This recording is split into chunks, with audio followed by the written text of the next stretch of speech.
Southeast Asia is the biggest battleground for e-commerce players and is set to be more competitive as more new companies enter the market. I speak to Pierre Poignant, Group CEO of Lazada, the leading e-commerce platform in the region, on how the group plans to step up its game in the 6 countries it operates in.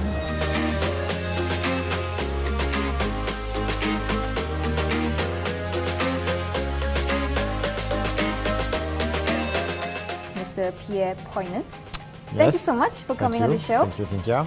Let's start with the growth story of Lazada. It was the pioneer of e-commerce in Southeast Asia. This was in 2012. 2012, Yeah. exactly. In just 7 years' time, you guys have become a leading, if not the leading e-commerce player in the region. And you've been there right from the beginning. From the beginning. So I came in the region more than 10 years ago, and I was always fascinated by e-commerce, digital. So in 2012, I decided to co-found Lazada across the region.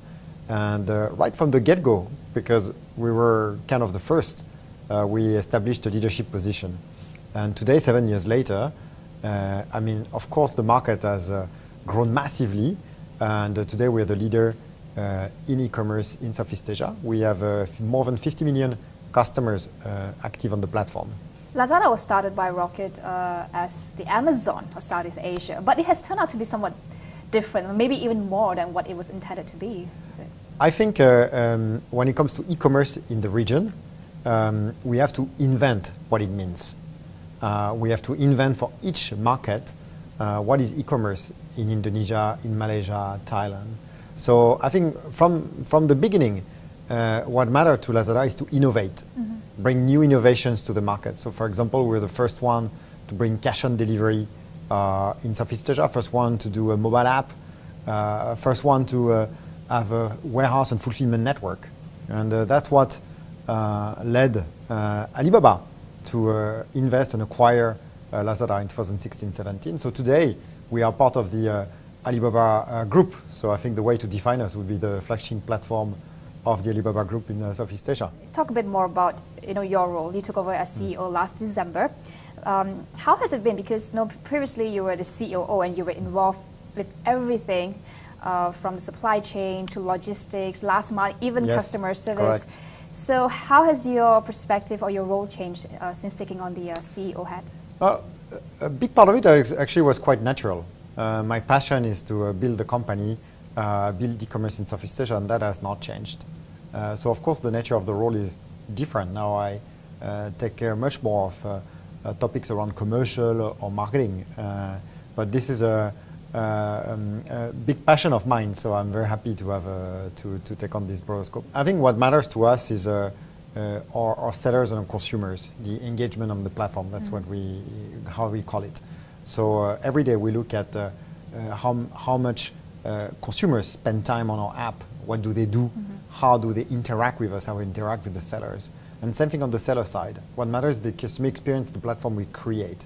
That's a lot of our focus today. Well, speaking of platform, I understand that you were instrumental in setting up Lazada as a logistics network. Lazada definitely has the first mover advantage, being the first in the region. But to establish leadership and network in 6 different markets, that's no easy feat. How did you do it, and how do you maintain that leadership? So I mean, you're right. I think when we talk about e-commerce in Southeast Asia, there's a lot of positive stories, but also a lot of challenges, and logistics is one of them. So right from the get-go, we decided to build a network to control the logistics experience. Control the logistics experience for the sellers or control the logistics experience for the consumer. So today, more than 75% of the orders of the parcel go through our network. And we are able to allocate to the best partner the order so that the consumer experience is the best.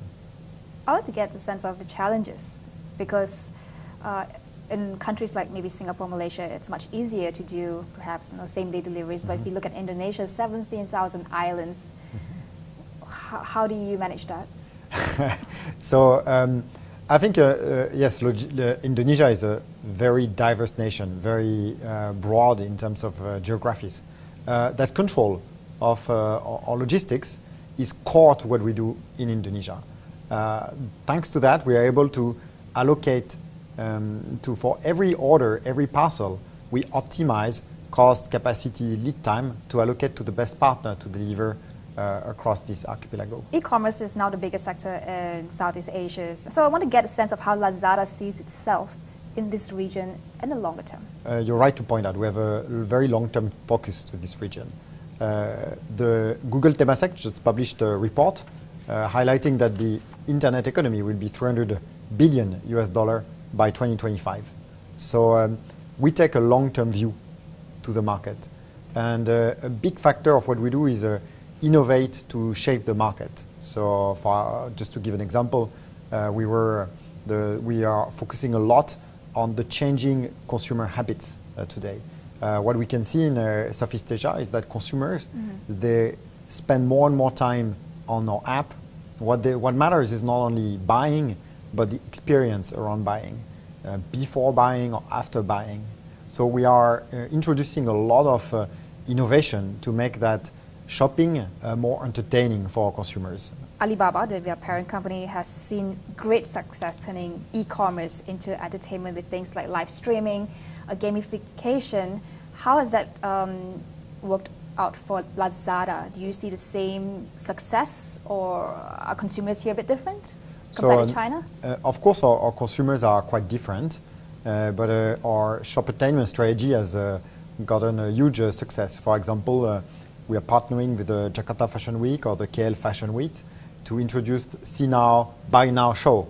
So you can see on the runway and buy on the app, for example. In a couple of weeks, we're going to have 11/11, the biggest shopping festival in Southeast Asia. And you're going to see that we're going to introduce a lot of new interaction games and experience for the consumers, including AR games or online, offline games for the consumer to discover new products, new brands, and new experience. Why do you think such things work for consumers? Is it because it's more, for example, like live streaming, is it because there's more transparency, or what is it that makes it work? I think the consumers in Southeast Asia, they not only look for just buying the product, they look for the experience around it, the community around it. They want to connect with the sellers or connect with communities of buyers of the same interest. And that is very ingrained in the way the consumer shop in Southeast Asia. That's why we believe that it's very successful for us. And that's going to be a bigger portion of Lazada moving forward? Yes, so I think it's as you rightly point out, we're putting a lot of innovation to achieve that. In 2018, we rolled out the technology platform of Alibaba to support Lazada, and therefore it's quite easy for us to take new technology and bring them to market. Our pace of innovation has vastly improved. But we're talking about the consumer. I also want to highlight that the same spirit of innovation we applied to the sellers, our brands. We also bring a lot of tools and services to our sellers to connect with their buyers and showcase their products. Lazada is also, in a way, like Alibaba, is getting closer to the community in the sense like trying to empower sellers, SMEs. Is Lazada going down the same route as Alibaba Yes, did? I think so today I was at the WeCommerce event in front of 2,000 sellers. These are the most important partners of Lazada as we build the digital economy. Last year, just in Malaysia, we have doubled the number of sellers on our platform. We have run hundreds of hours of face-to-face training. We have trained 7,000 SMEs in Malaysia to operate on the Lazada platform. And these sellers, what categories are they from? Are they from fashion or electronics? Just to get a sense of what consumers are looking for. Today, Lazada has a very broad appeal in terms of categories. We started a lot on electronics. If you're a consumer in 2012, probably we're known for that. But today, it's 17% of the items sold on Lazada.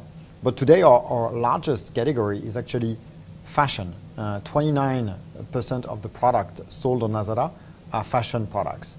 Then we have FMCG, general merchandising.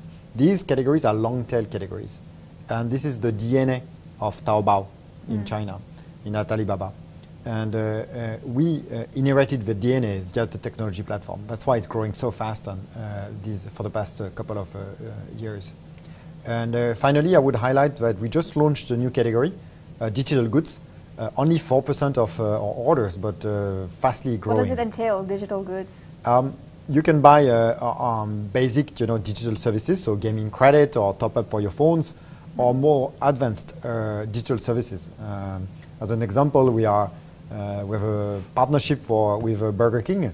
You can buy a burger on Lazada and then redeem it at the Burger King. So it's like buying a coupon from Correct. Lazada. So I'm just trying to get a sense, like 10 years from now, how would Lazada look like in Southeast Asia? I think 10 years from now, I would love to look back and look at the impact we had on the digital economy. And I would love to see that we have actually accelerated progress and growth in the region for sellers, but also for consumers. That's what I would love to look back. And how do you measure growth and success? Because typically among e-commerce players, you look at traffic, you look at visitors, you look at merchandise value. So we actually don't look at these metrics. They are not our priority metrics. Our two priority metrics is the number of consumers we serve and the number of sellers we serve on our platform. That's how we measure the engagement and the success of our platform. And personally for you, what are your metrics to say that, hey, I've done my job well? Is it just numbers, or what is it? I think personally, what matters to me is the impact we have in the region, and I would love to see that because of Lazada, we made a difference to the local economies. We have empowered sellers. We've created jobs. That's what I would like to measure my success. What are some of the challenges that you face personally taking over this job, the problems that people do not see, running the biggest e-commerce company in this region, diverse markets, different languages, different currencies, buying habits are very different too? Of course, I mean, you point out the major challenge that we have is the diversity that we have across our region. How can we be relevant as a platform in all these different markets? For that, we use technology to personalize and localize our platform to each of the individual markets. More broadly, when we build a platform, it's also about the teams and the people. How do we make sure that we have a very diverse team at Lazada that reflects the region we are in? How do we make sure we are able to achieve our vision and mission? I think what's very important is build a very strong culture in the company. So just as an example, the past couple of weeks we have rolled out a new set of values for Lazada that will guide us in how do we work together, how do we make the right decisions facing with challenges or opportunities. I'm quite interested to know, how did you bring together the cultures of Alibaba and Lazada, because two very different companies with very different background. You had the task to really bring it together and to galvanize teams in 6 different countries. I think I think both Lazada and Alibaba have very strong personalities. They are very strong mindset, but in the end we want the same thing. We want to transform Southeast Asia. We want to build an e-commerce platform here, and that's what brings people together. And that's essentially how we brought the two companies together. And how did having Alibaba benefited Lazada? Because Alibaba serves a homogeneous market, a large homogeneous market, China, but Lazada is, like I said earlier, is different personalities in each country. I think the relationship between Lazada and Alibaba is, of course, 2 ways. We have been benefiting immensely from the technology, 20 years of know-how from the group. But today, we are the largest globalization initiative of Alibaba. We are the flagship platform in Southeast Asia, and we are giving experience to the group in their journey to globalization. The e-commerce battle in Southeast Asia is certainly heating up. We see, for example, Tencent-backed Shopee is probably your closest competitor at this point in time in terms of value, GMV, and also traffic. How are you fending off competition and protect your market share? So I think we are only at the beginning of the market. Today, e-commerce penetration is like 3%, and in the future, in China, it's 18%. So we are massively growing the market. And I think our approach is we have a very long-term view to this market. We are building the infrastructure for e-commerce in Southeast Asia. So logistics, we spoke about it. We have the largest logistics network in the region. Payment, the region is largely underbanked, under financial services. We are building, for example, our e-commerce wallet as we speak. Technology, we are building our technology platform across the region. So these are the fundamental pillars that we invest for the future. Which among your 6 markets is the toughest to crack?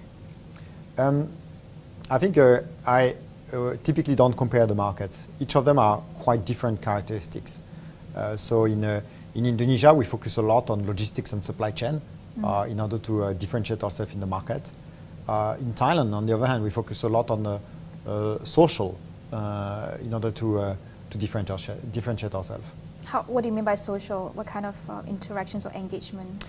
In Thailand, we've rolled out a lot of features and services that cater to social commerce, both for the sellers and the consumers. So, for example, we have a channel, what we call a channel, where consumers can come in and sellers can also list their product. That is looks like a lot like a social browsing of products, more like how when you shop on Instagram kind of experience as opposed to a traditional website.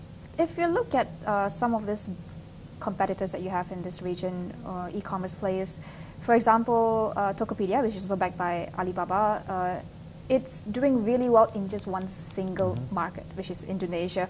So how do you stay ahead in those markets in the sense that these companies have very localized knowledge about what's going on and to cater to the needs of the consumers? Yes, so Indonesia is the largest market. It's also a very diverse market, so there's a lot of room for different business models. For us, we focus a lot on personalization and localization.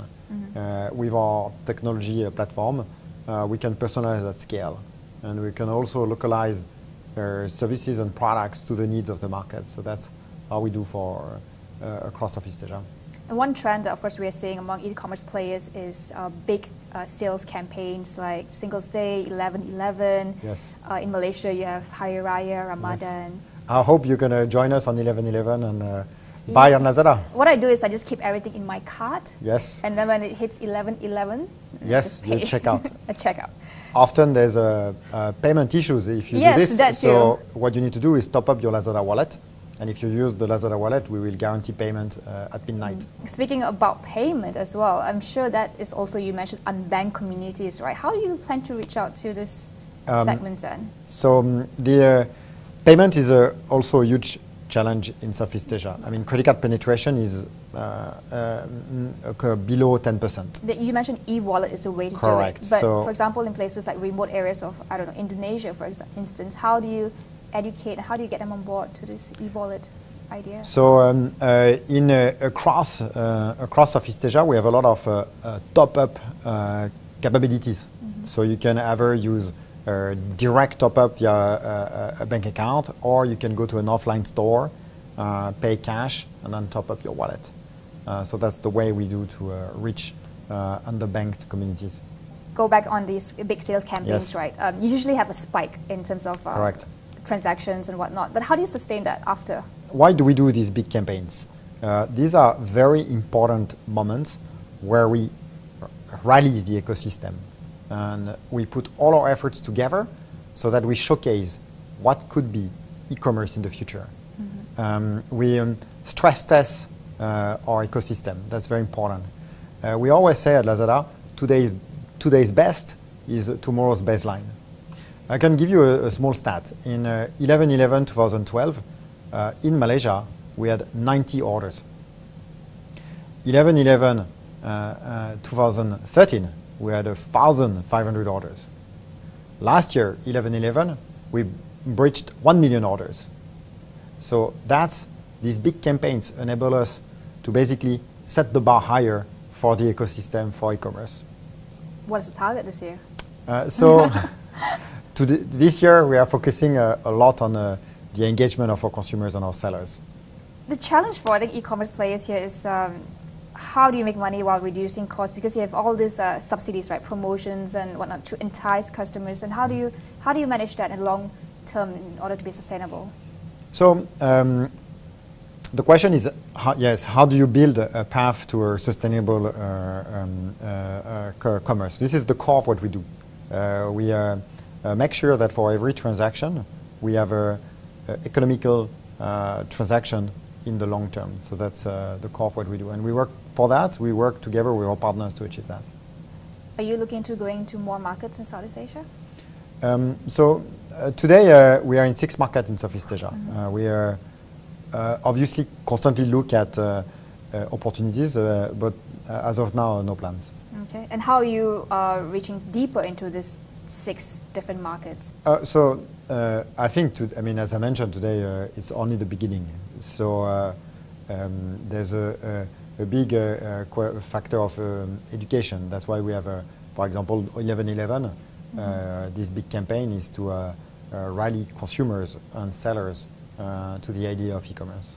How about cross-border sales? Because I understand that it's a big portion of emerging segment of your business to expand the reach for merchants across regions. Yes, so we are a global platform. Jack Ma has this dream of creating a global network of 2 billion consumers and a million of SMEs to give opportunities to each consumers to buy goods from all around the world and give opportunities from SMEs everywhere to access bigger markets. We are part of that globalization network. Step by step, we work to build the infrastructure for SMEs in Malaysia, Indonesia, and across the region to reach beyond their own markets.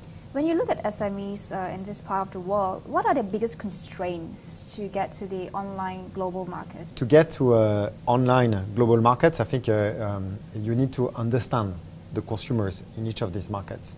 So it's about merchandising and marketing. You also need logistics to get there. You also need payments because local consumers will pay in local currencies.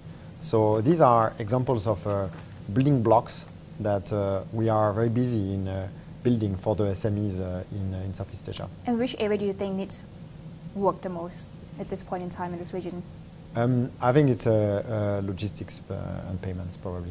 It'd be interesting to know how is your day like, as a CEO looking in 6 different countries, and typically the most difficult part of running an e-commerce business, what are them and how do you solve them? What a day looks like for me, so when I don't travel, I have quite a regular schedule. So I wake up at 5:30 every morning, I do a bit of exercise, I get to the office by 8 a.m. I always have a Starbucks before, and then I have a lot of meetings with my teams to problem solve on how to address our challenges and opportunities. And I make a point of finishing my day so that I can have dinner with my family, my wife and my boy and my girl. So that's what a typical day looks like.